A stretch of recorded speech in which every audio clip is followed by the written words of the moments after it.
रामायण में उत्तरकांड में एक प्रसंग आता है। कुत्ते ने कैसे भगवान श्री राम से न्याय मांगा। श्री राम के शासन में ना तो किसी को शारीरिक रोग होता था और ना किसी की अकाल मृत्यु होती थी, न कोई स्त्री विधवा होती थी, न माता पिताओं को संतान का शोक सहना पड़ता था, क्योंकि सारा राज्य सब प्रकार से सुख संपन्न, भोग से, ऐश्वर्य से भरा था।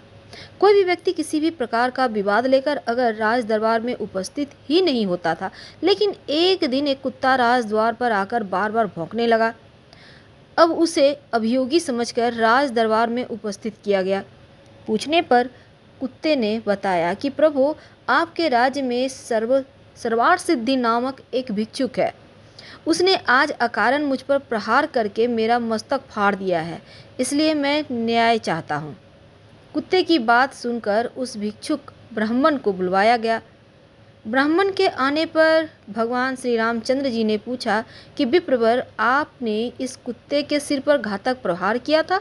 यदि किया था तो इसका क्या कारण है? वैसे ब्राह्मण को अकारण क्रोध तो आना ही नहीं चाहिए। महाराज की बात सुनकर सरवार सिद्धि बोले, प्रभु, यह सही है कि मैंने इस कुत्ते को डंडे से मारा था और उस समय मेरा मन क्रोध से भर गया था। बात यह थी कि कल मेरे भिक्षाटन का समय बीत चुका था, तो भी भूख के कारण मैं भिक्षा के लिए द्वार द्वार भटक रहा था। उस समय यह कुत्ता बीच में आ खड़ा हुआ। मैं भूखा तो था, अतः मुझे क्रोध आ गया और मैंने इसके सिर पर डंडा मार दिया।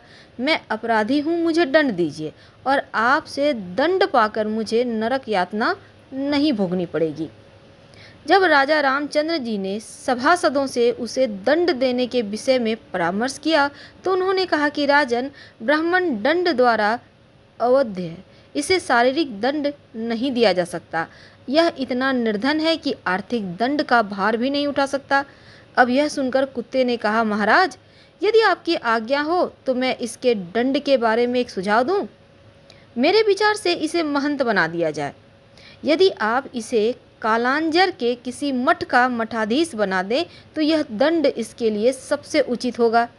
अब कुत्ते का सुझाव मानकर भगवान श्री रामचंद्र जी ने उन्हें मठाधीश बना दिया और वह हाथी पर बैठकर वहां से प्रसन्नतापूर्वक चला गया।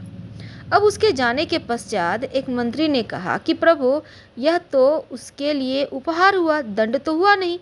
तो मंत्री की बात सुनकर भगवान श्री रामचंद्र जी ने कहा कि मंत्रीवर, यह उपहार नहीं, दंड ही है। इसका रहस्य तुम नहीं समझ सके हो। फिर कुत्ते से बोले कि स्वानराज, तुम इन्हें इस दंड का रहस्य बताओ।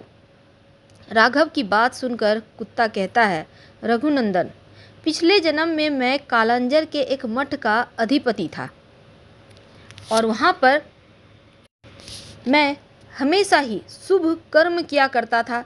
फिर भी मुझे कुत्ते की योनि मिली। यह तो अत्यंत क्रोधी है। इसका अंत मुझसे भी अधिक खराब होगा। मठाधीश ब्राह्मणों और देवताओं के निमित्त दिए गए द्रव्य का उपभोग करता है, इसलिए वह पाप का भागी बनता है। यह रहस्य बताकर कुत्ता वहां से चला गया। तो कहानी का सार ये है कि कुत्ता कह रहा है कि पूर्व जन्म में मैं कालिंजर मठ का मुख्य महंत था और मैं वहाँ इसलिए गया क्योंकि मैं अपने आध्यात्मिक कल्याण और उस मठ के लिए सच्चे दिल से समर्पित था, जिसकी बहुत से दूसरे लोगों के आध्यात्मिक कल्याण में महत्वपूर्ण भूमिका थी। मैं वहाँ खुद के और हर किसी के आध्यात्मिक कल्याण के संकल्प के साथ गया और मैंने इसकी कोशिश भी की। मैंने अपनी पूरी कोशिश की, मगर जैसे जैसे दिन बीता, धीरे धीरे दूसरे छिटपुट विचारों ने मुझे प्रभावित करना शुरू कर दिया। मुख्य महंत के पद के साथ आने वाले नाम और ख्याति से कहीं न कहीं मुझ पर असर डालना शुरू कर दिया। कई बार मैं नहीं, मेरा अहंकार काम करता था। कई बार मैं लोगों की सामान्य स्वीकृति का आनंद उठाने लगता। लोगों ने मुझे एक धर्मगुरु की तरह देखना शुरू कर दिया और अपने अंदर मैं जानता था कि मैं धर्मगुरु नहीं हूँ, मगर मैंने किसी धर्मगुरु की तरह बर्ताव करना शुरू कर दिया और उन सुविधाओं की मांग करना शुरू कर दिया जो आम तौर पर किसी धर्मगुरु को नहीं मिलनी चाहिए। मैंने अपने संपूर्ण रूपांतर की कोशिश नहीं की, मगर उसका दिखावा जरूर करना शुरू किया। लोगों ने भी मेरा समर्थन किया और ऐसी चीज़ें होती रही और धीरे धीरे अपने आध्यात्मिक कल्याण के लिए मेरी प्रतिबद्धता घटने लगी और मेरे आसपास के लोग भी कम होने लगे। कई बार मैंने खुद को वापस लाने की कोशिश की, मगर अपने आसपास ज़बरदस्त स्वीकृति को देखते हुए मैं खुद को खो बैठा। इस भिखारी सरवार सिद्ध में गुस्सा है, अहंकार है, वह कुंठित भी है, इसलिए मैं जानता हूँ वह भी खुद को वैसा ही दंड देगा जैसे मैंने दिया था। इसलिए उसके लिए सबसे अच्छी यही सज़ा है, उसे कालिंजर मठ का महंत बना दीजिए। तो उम्मीद है आपको ये कहानी पसंद आ रही होगी। प्लीज़ कैसा लगा कहानी ज़रूर बताइए। चैनल को सब्सक्राइब कीजिए, वीडियो को लाइक कीजिए, अपनों से शेयर कीजिए।